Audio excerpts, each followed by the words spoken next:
Hello, everyone. Welcome. Thanks for going through that process of figuring out seats. I'm very grateful for that. Just make sure that if you are coming in late anytime, that you just check in, go directly to your section and check in with your TA so that they know that you're present, that you're available, that you're here.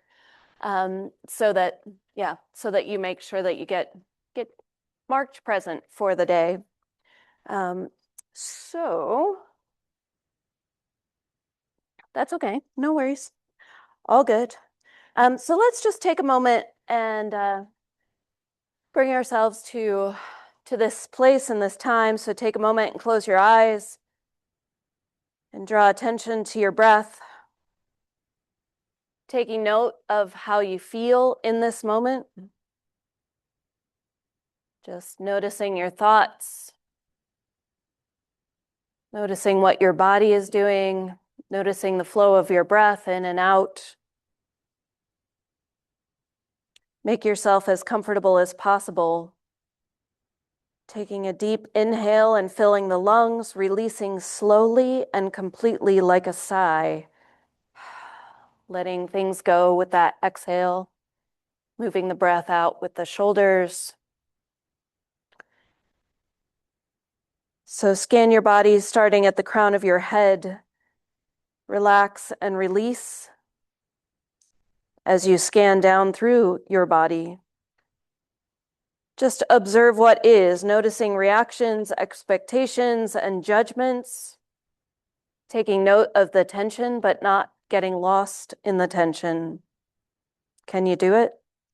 Hold the knowledge of the tension, but don't feel it. You get to experience two things at once. Focus on your mind. What is it doing? Let it slow down. Slowing down will help you take in new information. Open your thought processes and your personal creativity. How about your heart? What's happening in your heart? What's the groove of your heart today? Take a couple of deep breaths. Bring yourself to presence in this moment, as this is the only moment. Your discussion posts will start this week, and they open after class today, right at 3:30. So you'll see the directions there listed for those discussion posts, for this week's discussion post. We're going to be exploring some new ways of doing this. So understanding that life is an experiment, class is an experiment. And so we're going to try something new with those this semester. And I look forward to hearing about how those go for you. Please let me know what's working, what's not working, if things are confusing. I appreciate that. Thank you. So discussion posts, I'll give you more details about that at the end of class. Then, other announcements. There are a lot of new folks in this room, a lot of folks that just added the class late last week. And so there are journals that were due last week. And so just work with your TA to catch up on the things that are going on. That your TA will be with you in lab either on Thursday or Friday this week and be able to help you catch up. And I hope that you feel welcome as well.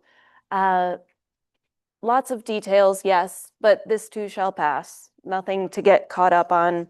Just knowing that the syllabus serves as a contract. So if you're new to the class, reviewing the syllabus in Canvas, and then making sure that that you ask any questions that you need to ask of me or of your TA. I'm grateful for the communications when you need help or things aren't working. Some of you have helped me out already last week. I'm grateful for that. If you haven't joined your lab group me yet, please do that as soon as possible. That's the major form of communication that your TA will be using to coordinate things over the course of the semester. So join that, join into the us of your lab. And I think that those are all the beginning announcements for today. So last week, we talked about some some non-formal questions or challenges or experiments that I offered to you. This was the first one, the sidewalk experiment. So for those who weren't here last week, the idea of when we walk towards somebody, imagine yourself in this setting, in this scenario, and you're walking up that sidewalk toward campus, and you see a figure walking towards you. You're the only two people around. How do you move as you go past that other person? What's your frame of mind? What action do you make? Do you say something to that other person? Do you pull out your phone? Um, it's a self-study, the idea of the sidewalk experiment. It's a self-study with larger implications, actually. So for anyone who thought about this or played with this over the last few days since we've been apart, what did you discover? Or even if you just reflected on what you do, there could be lots of discoveries in that as well. So, is there somebody who would like to speak to this sidewalk experiment? This is a case where there's no wrong answers. It's all just about your processing and your experiment. It's fun.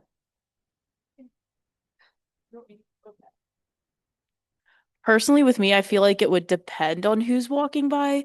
Like if it's someone that like I know or like a familiar face, I feel like I would definitely like say hi. But if it's someone that like I don't know, I probably would just walk by just because I don't know how they're gonna react if like I say something and I'm very introverted. Mm-hmm. So Mm-hmm. Okay. Thank you very much. It's good reflection. There's someone in the back there too, Priyanka. Mhm.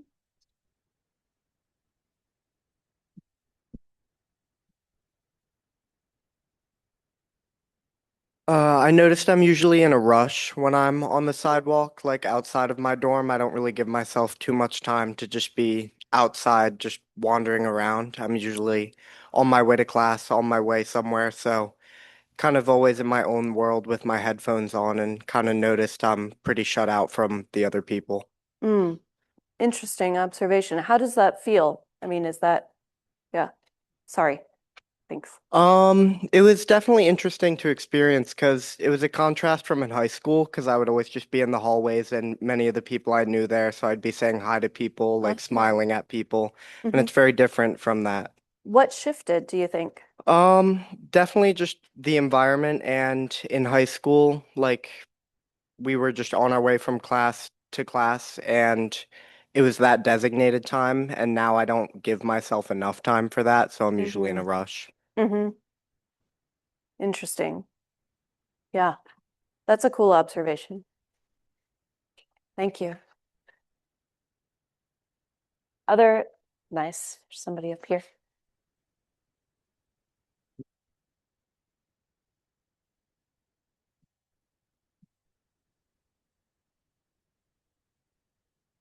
I feel like I'm usually very aware of my surroundings, so I feel like I always give a little smile. Sometimes I'll maybe even say like good morning or hi. I feel like I'm very out there, so I feel like I usually am someone that wants to like brighten up your day or just be like hi, like randomly. Have you ever gotten a negative response from that? Yeah, I mean, I'm sure there's definitely been people to like ignore me or just look at me like, why are you talking to me? Like, for Is that sure. is that negative though? Or is that just I mean, yeah, I guess I've never gotten specifically like negative, more just not not paying attention, maybe not as aware of their surroundings as I am of mine. yeah, or of as open as you Exactly. are? Yes. Yeah, that's interesting too. Okay, thank you. So lots of different ways to play with this, right? What do you do as you're passing people on the sidewalk? Um, so that's an interesting opportunity that we have, the self study of the sidewalk experiment.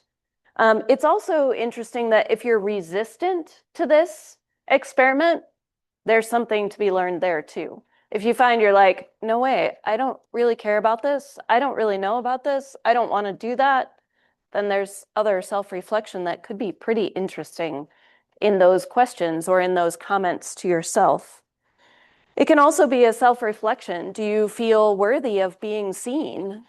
Right? Do you feel as though you care enough about yourself to be present in that moment and be seen by somebody else? So there's so many different angles and ways to look at. That's why it seems so simple on the outset, and yet there's a lot of stuff deep inside here. And then we also played with this, the idea of questions. Nothing shapes our lives so much as the questions we ask, refuse to ask, or never dream of asking. Sam Keen. So playing with different kinds of questions. Did any of you experiment with this and like to tell a story about it? A what question versus a yes or no question versus a how question versus a why question? Priyanka, there's somebody right behind you. Yeah. I started with something simple as why do people not put their shopping carts back? And then why does it make me feel that way? Um, why are people selfish? Why do people put their burdens on other people just by not putting their shopping cart back? Just something simple and it just snowballed. Yeah, just snowballed the why questions, right? Once we get that answer, and then like, why do I think that? That's interesting. Oh, what's underneath that? So we can build, it's like scaffolding the questions. One of a wise person in my life said there are 7 layers of why. So once you start those kind of scaffolded questions of, oh, you notice a thought, oh, why do I think that? Oh, why do I think that? Why do I believe that? Like 7 layers of that, you can get pretty down deep into some interesting things about yourself. So those why questions. So our actions arise out of our beliefs. So if we believe on the sidewalk that we're not worthy of being seen, then, putting your head down and walking forward, putting your headphones on, making sure, and again, I'm not judging, it's just this opportunity for reflection, right? There are definitely days that I feel like I have this great big coat with this great big hood, and I love just being inside that and not having to interact, right? I need that sometimes. And then I can reflect on, why do I need that? What am I missing out on when I'm inside my big coat? Um, those are all interesting things. So we create our culture. Let me say that one more time. We create our culture. So if you're totally like walking by somebody else on the sidewalk, like not even, they're pretending they're not even there, that creates a culture. That creates what's happening in our communities, right? So yes, these experiments are very personal, but then there are these bigger cultural layers of the questions. Um, the experiments that unveil our beliefs about us versus them. So as human beings, we are made for connection. Think about how our bodies are constructed, are built, right? Our eyes are facing forward so that we can make direct eye contact. Rabbits, their eyes are on the side. Like rabbits can't have a really intimate conversation because they don't look at each other, right, in the same way. Their eyes focus differently. So because our eyes are in the front, we are made for eye contact. We're made for connection like that. Our arms are built like they are going, I can't go back so well, but I can, like birds, they have to do that all the time. But my arms go this way. They're made for hugging. They're made for reaching out and holding other people. We are made for connection. So the choices that we make shape the culture. It was believed that 300,000 years ago, there were at least 5 species of humans on this planet. Isn't that cool to think about? 5 species of humans on this planet 300,000 years ago. We, Homo sapiens sapiens, are the ones that survived because not because we were the strongest, not because we had the best worry tactics. It's because we were the kindest. It's because of connection. It's because of collaboration that we were the ones that survived out of those 5 species. We are built for connection. Cooperation allowed us to prevail.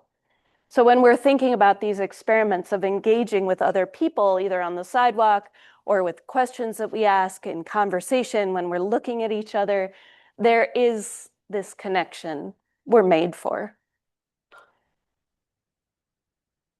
What do you see in this image? Take a moment, your journal's out, you're on page 21. If you want to make just a quick written reflection.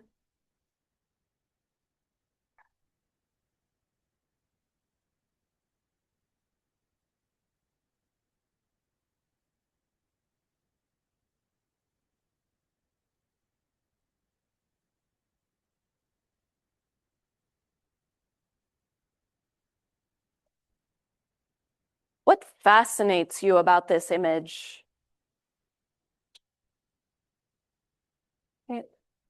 Autumn, that person might need a hand, or not.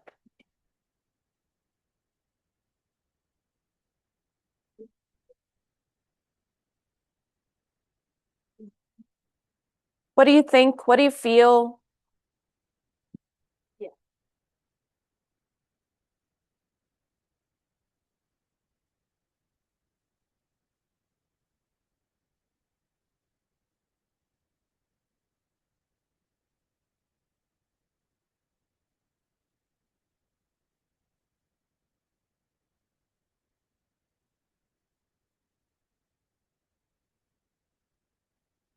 So once you have some ideas of your reflection on the image, then take a moment and talk to your neighbor, sort of compare what you're noticing about the image.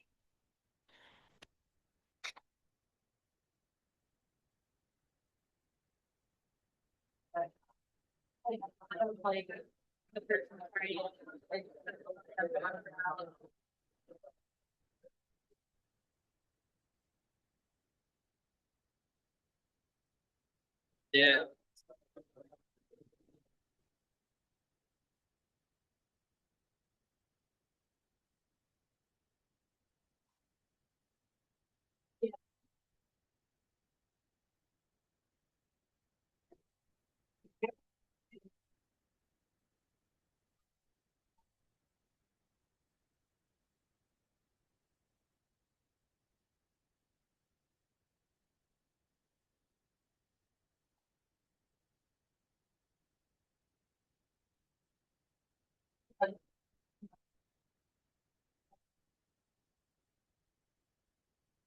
Do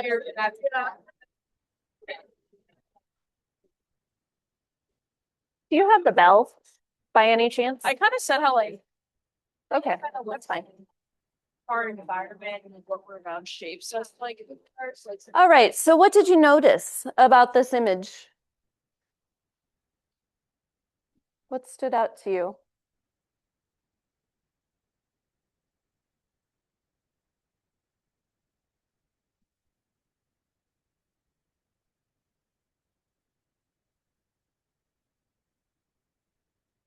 I noticed how she's the center of the painting, and even the swirls in the sky seem to be originating from her head. So, sort of how the earth is kind of the center of everything. Mm, nice. How does that make you feel? Um, I guess the depiction of Mother Nature as a person in this picture kind of represents how the earth is a person. And just like anybody we would see day to day, we can like mistreat them or sort of take them for granted. Hmm.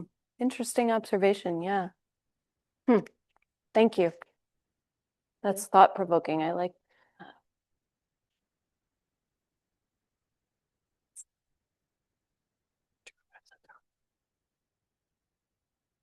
So I saw the fields, and they kind of resemble the patchwork of a quilt, and how like different elements of society are woven together to function. um, as like kind of like a comprehensive ecosystem. Sweet. Thanks. Do you have an idea of what drew you to that particular part? Um, I actually went to Belleville, Sweet. and I purchased a quilt from an Amish lady. This was several years ago. But I really liked it because it's like a community effort, and each like member of the community who's involved in that will do like one patch, and it's like yeah, it's a communal effort. So I thought it was pretty cool. Yeah. Yeah. Thanks for making that connection and telling us about it. Yeah.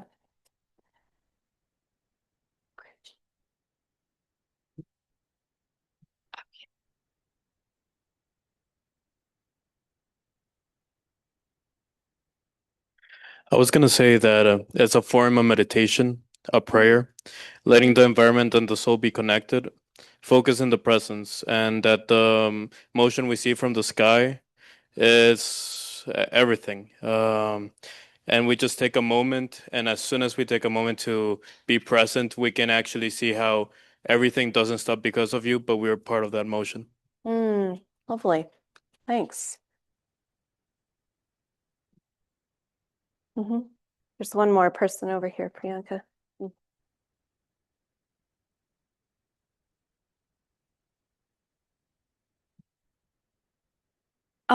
We kind of said like the woman and like in this image, like she's really at peace and like the sky is kind of like chaotic, but she's like finding peace and like grounding within like the earth. And also, my partner had said that like it kind of reminded her of like a Van Gogh painting. And I feel like that's really interesting because his paintings were kind of like they're kind of like chaotic, but they also like are very peaceful. And it's like kind of like a contradiction. And I feel like a lot of like the earth is like very chaotic, but like to its core is like very peaceful and like grounding. Lovely. Thank you.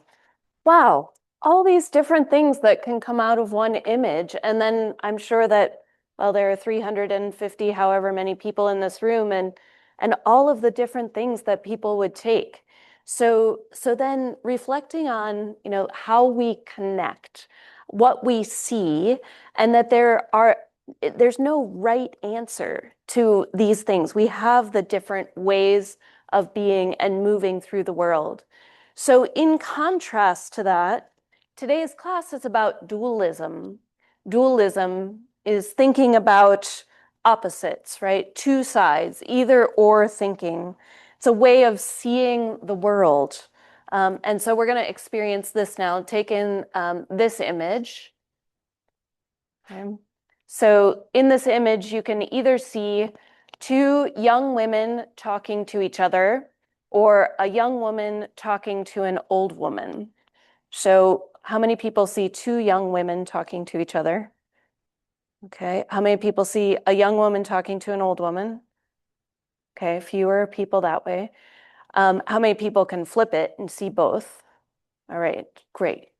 So if you're seeing, the younger woman, we'll do it here, younger woman, and then if this is the younger woman on this side, or then this is her ear, her nose, this is a choker collar that she's wearing. Okay. And then if this is the older woman, then this is her nose, and this is her mouth, right? This is her eye and her other eye. Okay. I hear some audible gasps. Okay, so sometimes there are black and white ways of seeing this or that. So we can think about our perceptions this way. In this image for me is a step in the hero's journey, right? For me, this looks like spirals. Do you see spirals? Yeah. So this is called the Fraser circle. It's an illusion of spiraling. So when I actually look at it, it's actually a series of concentric circles going into the center. And so when we actually break it down, it's not one connected line going in, it's all separate circles as we go down. So it engenders a certain amount of humility when I think I see something and then I get shown that there's something different, right? So to demonstrate, can you point your finger up in the air? Okay. Yep, great. Love it. So way up in the air, above your face, above your head, and you're gonna spiral your finger clockwise. I'll do it the way, yep, clockwise. And then as you get that going, and then you start to lower your finger down. So now it's like parallel to your eyes, and then lowering it down even more. And now you're looking down on your finger spiraling. Is it going clockwise? No. Perspective. Perspective is so cool. Yeah, do it again if you want. Okay. Okay, so clockwise, going down, going down, going down, going down, going down. Right. Ah, perspectives are so cool, right? So when we see this, when we have the opportunity to see a new perspective, it can be this aha moment that we can open up to and realize something new. So this is the idea that we are not, that we're going to see with new eyes, right? It's the hero's journey in action, that we're not stuck in the box, right? This black and white thinking, when our perspective is stuck inside a box, it can lead to making assumptions about all sorts of things. And assumptions, as you know, make an ass, well, you know, but they create disconnect. So assumptions can create disconnect. So this is kind of a Western habit of mind that predisposes us to divide reality into this or that, into black or white, into information or trash, attractive versus unattractive, worthless versus valuable, right? Often we are in the box. Either we believe in God or we don't. We're a Democrat or a Republican. We're an outside person or an inside person, good versus evil, smart or stupid, all right? So we're inside our box a lot of the time with these perspectives that we hold dear sometimes, except that when we aren't willing to step outside the box, it can make our lives really closed, very dogmatic, simplistic. And so what if rather than an either or world, we live in a both and kind of world, right? What would this even mean? So thinking about the yin yang of having a balance of in and out, of black and white, like they have to have each other to create the image. So the more we think we know, the less we actually know. Dualism sometimes gets in the way of seeing ourselves, right? Having those perspectives about myself. I am an introvert person. I am going to walk on the sidewalk and I'm not going to make eye contact. What happens if I think a little bit outside my box? What happens if I can choose to see things in a different way? Let go of a bias that might shift the way we move through the world a little bit. So the reason that we're talking about this in a science course is because biases are really important to realize. If scientists have a bias moving into an experiment, then they're going to anticipate a particular outcome, and that slants the research if there's a bias.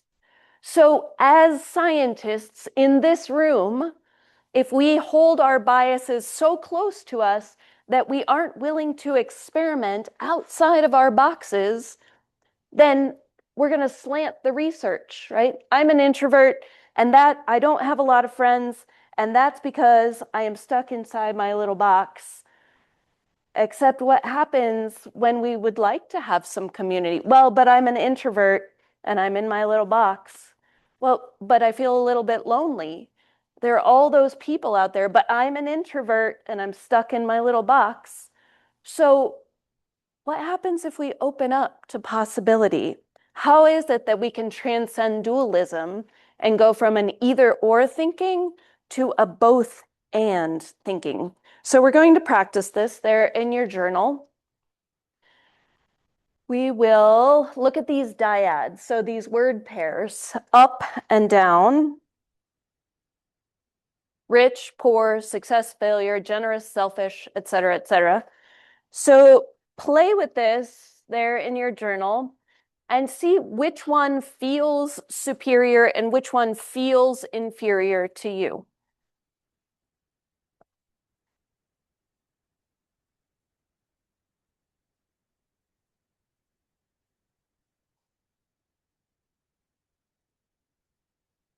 So just jot some notes to yourself.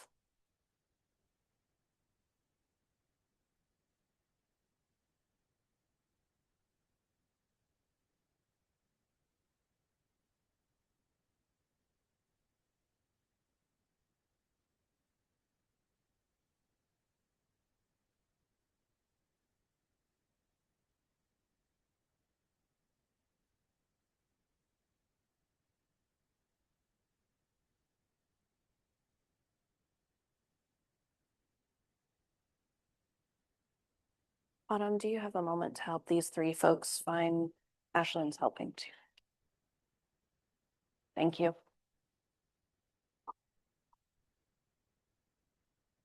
Thank you, Ashlyn.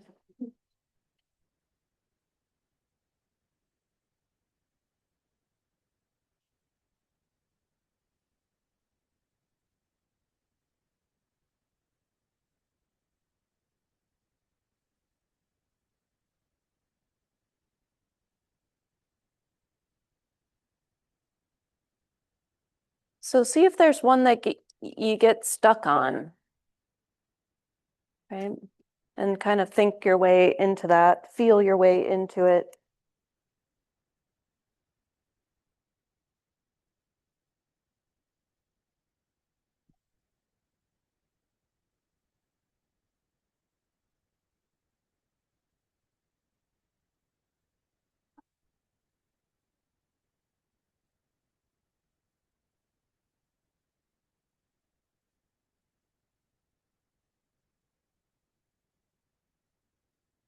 So if you marked up as superior to down, why did you choose that way?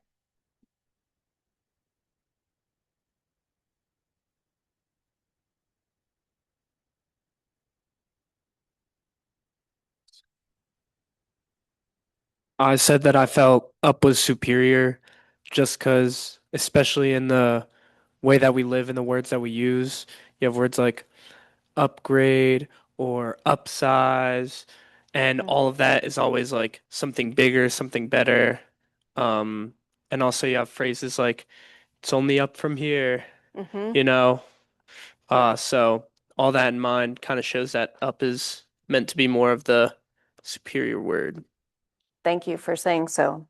Yeah, music is upbeat. I'm up for it, right? All those different phrases, it can lead us to associate up with being superior, but it's a cultural overlay, right? Because up can't exist without down, uptown, downtown, right? They're equals. They have to be. So our cultural overlay, yes, is that up seems superior to down, except that they need them, right? Uphill and downhill, uptown, downtown, upstairs, downstairs. There's no way of distinguishing one from the other if we don't have both. So really, yes, our culture says up is superior, but is it really superior? That's intriguing. So with a little bit of thought and maybe a little bit of devil's advocacy, what can we do with these pairs? How can we flip them, right? So each of the pairs are actually equal. They're actually a way of seeing that they are related and must be together. So take rich versus poor. people, many people, not all people, but some people tend to think of rich as superior to poor. But if you were to travel a bit among the people who have less in the world, fewer financial resources, you might discover that they are often superior to those who have an abundance of financial resources, in that they might have more common sense, more generosity, more openness, more compassion, more creativity, more resourcefulness, more awareness. And so it's not necessarily that rich and poor, that there is a superior, right? Because there are benefits and characteristics associated with both. So look at the list and circle the pairing that's most difficult for you to flip, or that for you to see the equality of the two things.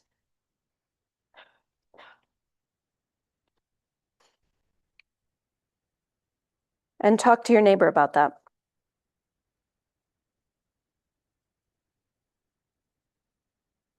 I don't know. I kind of like, you know,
so is there anyone who would like to talk about their pairing, or bring up the challenge that they're facing in the equality of the pairing?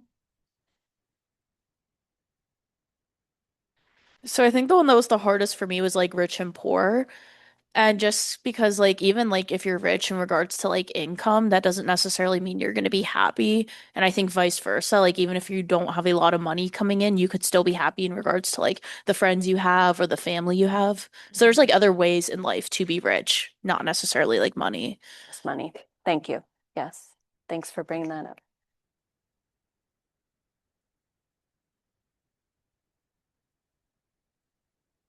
For me, I think it was teacher and student, just Mhm. because I think in our lives, we're always going to be a student in some way. And then once we have something that we want to share, then we're teachers as well. And I think it's just a constant cycle of actually, it's just a duality of being both a student and a teacher at the same time. Yes, very much so. Thank you.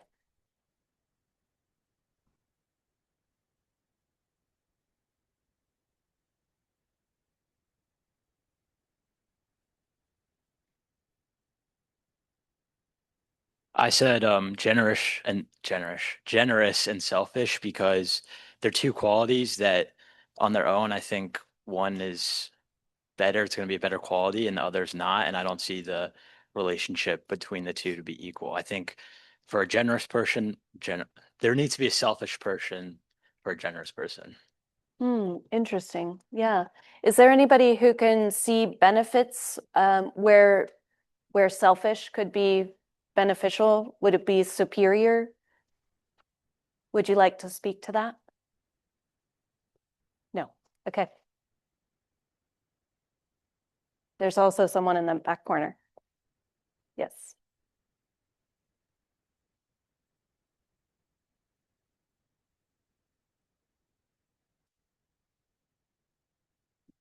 as much as people associate generous with being a good quality, there are some points in your life where you have to be selfish, where you have to put yourself first before others, because there are some points where you just can't care for others at times, that you need to put yourself first before others. It's just all dependent upon context. Yeah, dependent upon context. Well said. Thank you. Yeah. You want to run over there at the same time? I'm going to talk while you do that, and then we'll listen to your answer. So none of this is to say that dualism is categorically bad, right? That would be quite ironic. Oh, okay, great. Something that I had trouble finding equal was educated and uneducated. I feel like if uneducated was like as equally important as being educated, then it wouldn't be so like instilled in the system. Like it's illegal to not go to school in elementary school and middle school, things like that. And there's just so many more opportunities while being educated. And like so many people come to the United States to get an education, people go to college and things like that. So it's like hard to see why you would see being uneducated as equal. Mhm. Is there anybody who would like to respond to that? Thank you for bringing that up. Yeah.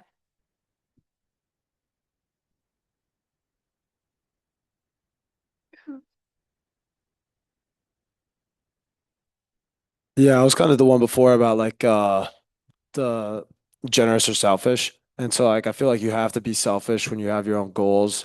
You have to put time towards yourself, especially when you want to get something in life, then I feel like that's very necessary. So that's one part that's like superior than others.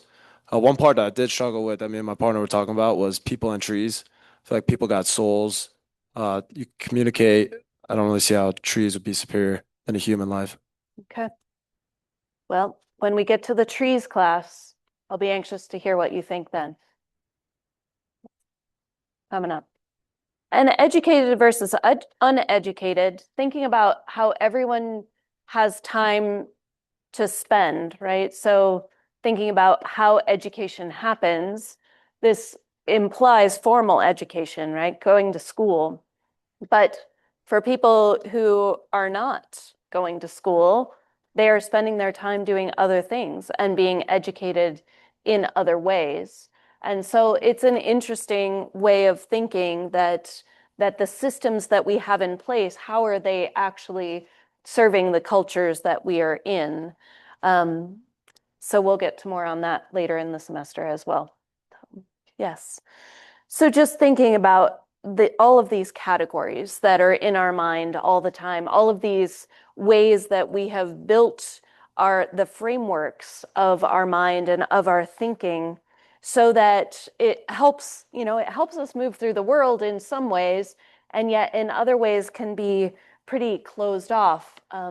So what happens when we let ourselves sort of swim in the waters of separation? Well, we let ourselves get out of those waters of separation, and discover some other things, right? So sometimes science, with the emphasis on abstract models and numbers, it creates separation from people who just don't understand, right? There's an objectification about science sometimes that doesn't allow for the empathy and connection.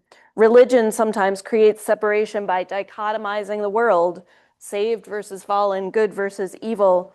Social institution like the justice, welfare, and education systems engender separation by cultivating helplessness. So there are these challenges in all these systems. And this one, modern technologies create separation by luring us with comfort and efficiency, often at the expense of personal know-how, interdependence, and community, right? So we're giving up things to have those things that are promised, to be the be all end all. But how is it that we can get out of those boxes? How is it that we can get away from the biases that we have? So looking at this slide, it's like the way that we see, and then these are different lenses that we're looking through, right? So as we look out, we can see our personal identity. We look through the lens of our culture, that educated versus uneducated, the up versus down, tells us about what's superior in our culture. The context is another lens. And then that leads us to this, right? How we perceive things, how we behave, and how we act. So this is how bias, sort of forms through these lenses that we look at. So as human beings, right, as scientists, those two things being synonymous, if we can understand our biases and even spend some time examining those biases, then we might, step into more empathy and understanding that otherwise, if we don't do that, there are these systems of inequity that just continue. So we all have bias, right? And it shapes the way we look at them. So we're trying to see things more holistically, right? By understanding our biases. So being aware is the key. So what else might be true? The first principle is that you must not fool yourself, and you are the easiest person to fool. This is Richard Feynman. He was a scientist. He remade quantum electrodynamics, the theory of interaction between light and matter, and thus he altered the way that science understands the nature of waves and particles, which is kind of the essence of most everything. He was considered a great scientist and teacher because his genius lay in ability to understand and to present complex ideas so that everybody could understand.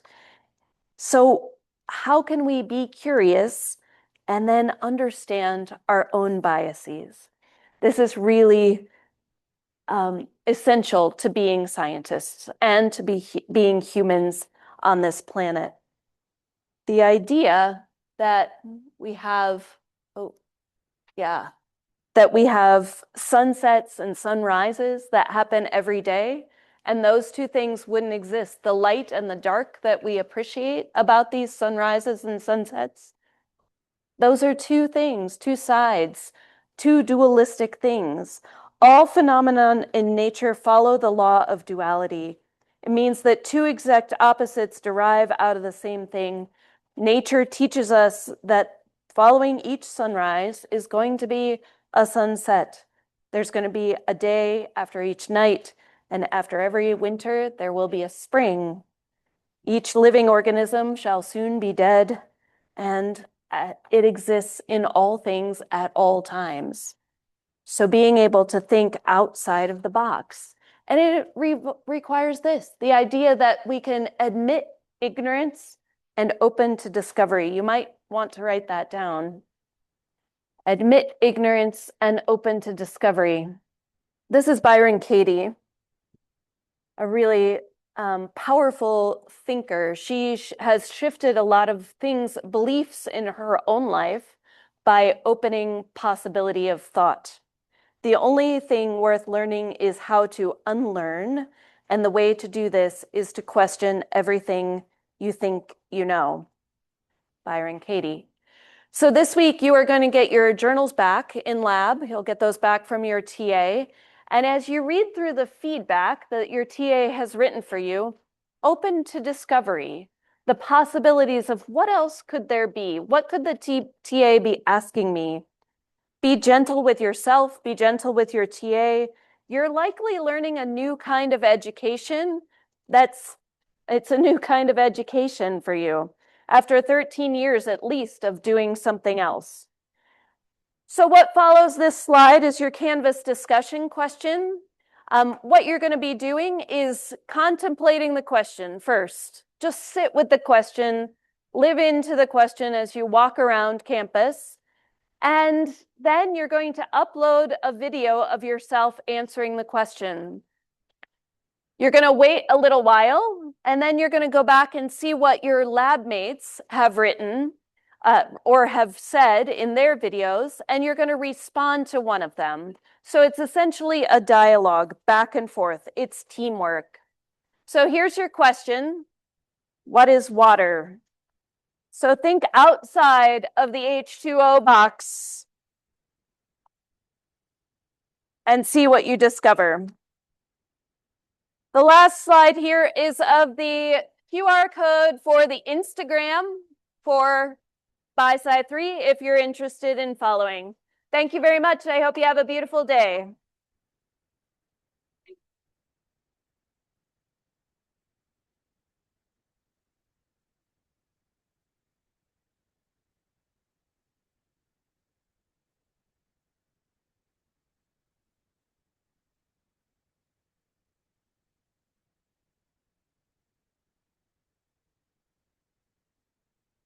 Hi, welcome.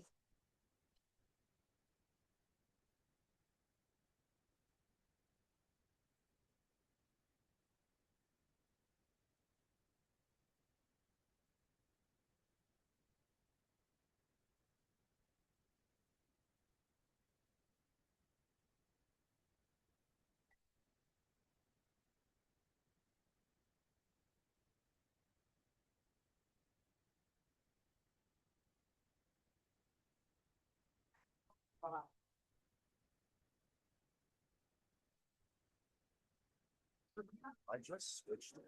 Welcome. So I saw on Saturday that there's some opening on that Friday. Is there any way I can make that? Yeah, just talk to your TA. How do I It's get fine. it? On the very opening page of Canvas, let me try to find my